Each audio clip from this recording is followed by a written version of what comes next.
But now there's the question, do you actually need both roles? Do you actually need product managers and product owners in the same company? Hey, Juan here. Today we're going to talk about the difference between a product manager and a product owner. If you are in the field of product management, you probably have heard about both positions, especially if you're in a tech company. But why there's so much talks about what are the responsibilities and roles of a product manager versus a product owner? In reality, there can be some kind of overlap on the work that they are doing.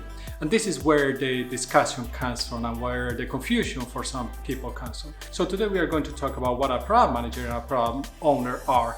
From my point of view, what are their responsibilities and how can they work together, or should they even work together?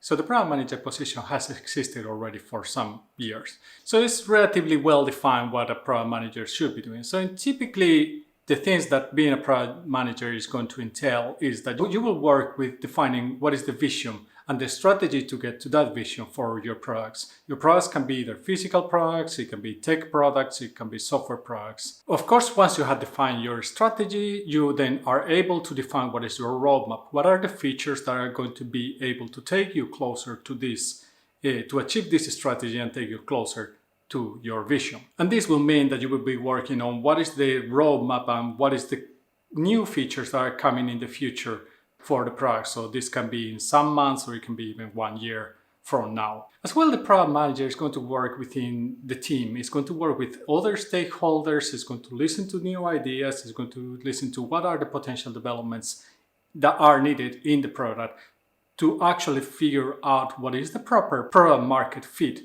of the product. So always try to make sure that whatever you are building is going to bring a solution for your customers. And this means that you will have to work with the rest of your team, meaning that this is not your product team, it's going to be also your engineering team, your designing team, your support team, your marketing team, sales teams, whatever teams that you are going to have that are working with the products that your company is selling. But in the end, the product manager, what it has to have is a very good understanding of a potential problem that users might have and how to address it, which is the vision. And of course, you also want to create the biggest impact for your business while you are solving this problem. The product owner position actually appeared when Agile and Scrum started to be developed, where it defines the position of the product owner as the voice of the customer. So basically what a product owner typically will do, if you look at the definitions of product owners, especially if you look at open positions for product owners, is going to be they will listen to the users and understand the needs of the users and turn these needs of the users into stories in the backlog. Agile is talking a lot about it, backlog, about user stories, and this is the definitions from Agile. Once the backlog is filled with the stories, then also the product owner is going to do the prioritization of those stories for then the engineering teams to actually do the execution and do the work to get these new features implemented in the product. Another of the tasks defined for a product owner is going to be groom and prioritize tasks in the backlog. Grooming is something that is going to be done with the engineering team, that they understand better how much is going to be the effort to implement a story or to implement a new feature. And finally, the product owners are going to be accepting the stories that have been finalized or completed by the engineering teams. This means that they are going to be able to test it, review it, and accept it if it meets the criteria typically defined as acceptance criteria in the story.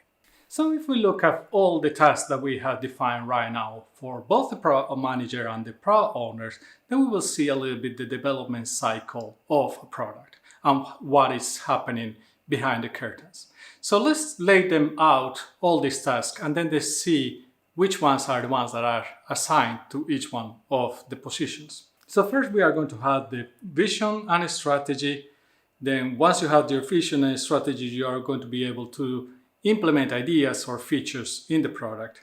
These ideas or features will go into our roadmap. They will be then prioritized. They will be then executed and delivered to the users. And then the users or different stakeholders will have feedback as new potential ideas or features that can be implemented in the product, and then we continue with the cycle. So what happens now is that with the definition that has been done, or the definition that is typically used, is that the product manager is working more outwards in the companies, that is working more towards the customers. And then the product owner is actually working more inwards, that is working more with the development team, is working more towards the execution part of the project. And then the conflicts between these two positions comes in who actually is the one that is talking with the users, who is actually the one that is finding these new ideas and adding them into the backlog or the roadmap, who is defining the roadmap, and who is actually prioritizing this roadmap. So when you see at many open positions for product managers and product owners, what you will see is many times that they are asking for same responsibilities for both of the positions, which means that if you have both positions in the company, it's going to be difficult to actually draw the line of where the responsibilities of one of the roles and the other role fall. So who is the one, for example, that actually talks with the customer? Who is the one that actually finds new ideas or define the potential new features and then actually prioritize them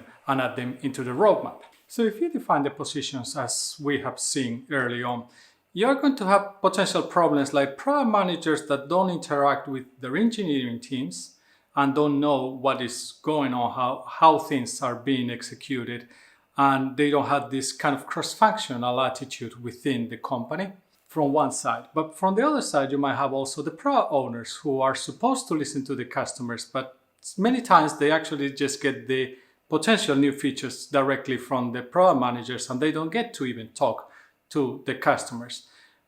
And then many times their role is just to fill user stories in the backlog, execute it with the team and accept them, which in the end it might not be a very fulfilling job, and that doesn't make you feel that you are actually owning a product, but you are more like a project manager at that point. And there might be even a more conflicting situation where if you have both product managers and product owners in your company, if you have a product manager that is defining a strategy and a vision for the product, but then the product owner is doing the prioritization on their own without looking if this is aligning really with the strategy, if this is actually solving a customer. If the product owner is a very inside-facing role within the company, it's going to have a very tough time to actually make sure that the features that he or she is defining are actually providing value to the customers or are aligning with the vision and strategy of the product. But now there's the question, do you actually need both roles? Do you actually need product managers and product owners in the same company?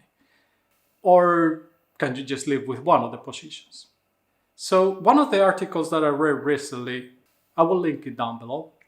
This article says that product managers is actually the position and product owners is the role that is defined by Scrum. And this means that this role is not a full-time job, which means that it can be fulfilled by a product manager by acting as a product owner to help the team to fill these user stories, to accept those stories, but it's not a job that they are only doing this and nothing else, that they are not able to work or participate in the strategy. So they are not completely detached from the reality. In my opinion, I think that having both roles within the same company is going to cause more problems than actually is going to benefit the company. I rather have either just product managers or product owners. In the end, yes, it's a matter of title. Personally, I don't mind so much about that. And I know that some people won't like it at all. And these product owners or these product managers will be working both with the customers, will be working both with the strategy, but also working with the team in defining these stories and defining and helping them, executing them and accepting. And this works pretty well when you have strong tech leads within your engineering teams. Obviously, this is the option that I prefer, just have one of these roles in the company. But if you have both roles in the company and you either don't want to change or cannot change this, I would suggest that the best approach is that product managers and product owners who should work quite close together, even in a daily basis, to make sure that whatever the product manager is planning for the future is actually something that the product owners are aware of and can help them do their work when they are prioritizing, when they are defining these user stories in the backlog.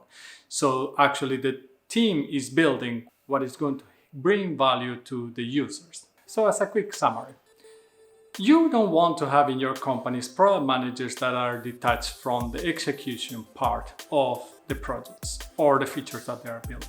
So they have to be able to work with the engineering teams and understand what are the problems or questions that the engineering teams are having, and the features that these engineering teams are building meet the criteria of that was defined in the feature. The product owners should actually not just be working facing inwards, should be able to understand what is the strategy for the product and should be able then to use this strategy to actually prioritize all these user stories that they are going to be inputting in the backlog. But in the end, from my point of view, you are better off if you are only having product managers in your company that are actually acting as product owners when it comes to the needs of Scrum. So helping the user, defining the user stories, and then helping them doing the execution for whatever questions they might have, and then in the end helping also with the acceptance of those stories. Always to make sure that whatever you are building is actually helping your users and you are creating the biggest impact for your company. But what do you think? There's a lot of discussions going on in different forums where people are talking about what are these positions and where should be the line that divides the responsibility between them. Comment below and let me know. And as always, we will see you in the next one. And remember, stay safe.